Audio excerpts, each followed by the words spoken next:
I always ask people what exactly would be the strongest pursuit to describe what actually matters with rejection. People would always take an advice any day on how much we should move on from it rather than addressing what's the matter at hand. Oh God! Oh God! Oh God! Oh God!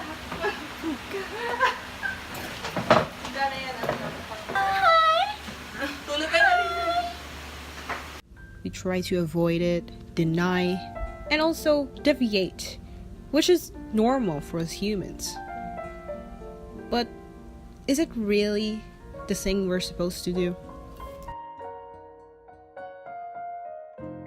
I have been rejected a bunch of times, whether it's me not being able to get what I want in the menu because it isn't available, love life, and so forth about my shenanigans. A big example I can really say is that I got rejected from the university I initially wanted. But the real reason I was devastated was because I wanted to be with someone in order for me to continue on my life without knowing that I am rejecting the fact that the chapter in our life together would be over in a few months. I used to keep receipts in order for me to have this kind of description of what it is. So I tried to write at least the description of it, even it has faded, so at least I have something that I can put upon. I was just being dramatic by this. Here are my photos, best photos. See?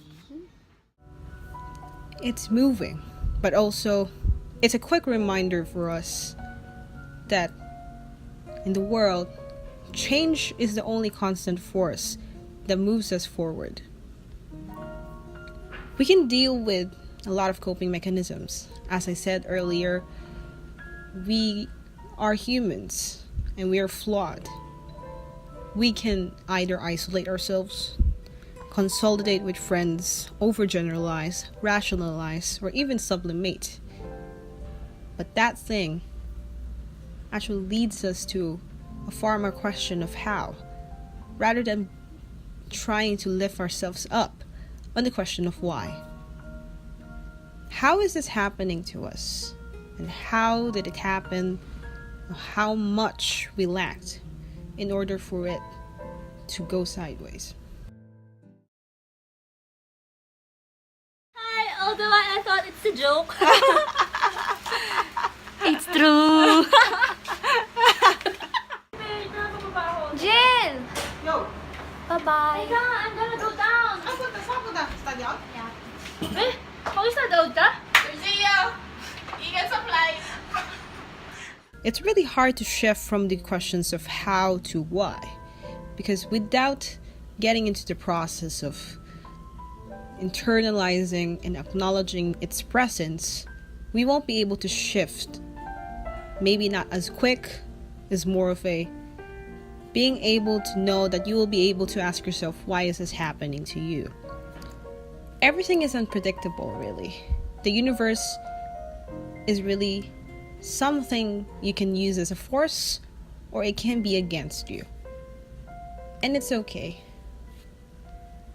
Because by knowing that we should ask ourselves more of whys than how, we'll be able to know that our lives are not really under controls, and it gives us a far more humbling experience, and it lessens expectations of what will tomorrow bring.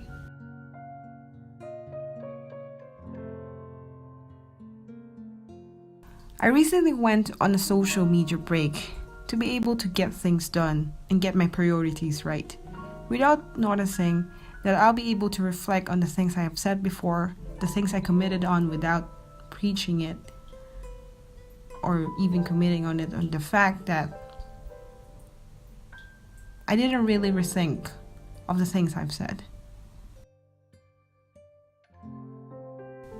I'd like to continue on this journey with a clear perspective and self-actualization that there are some things you have to think first before you say it.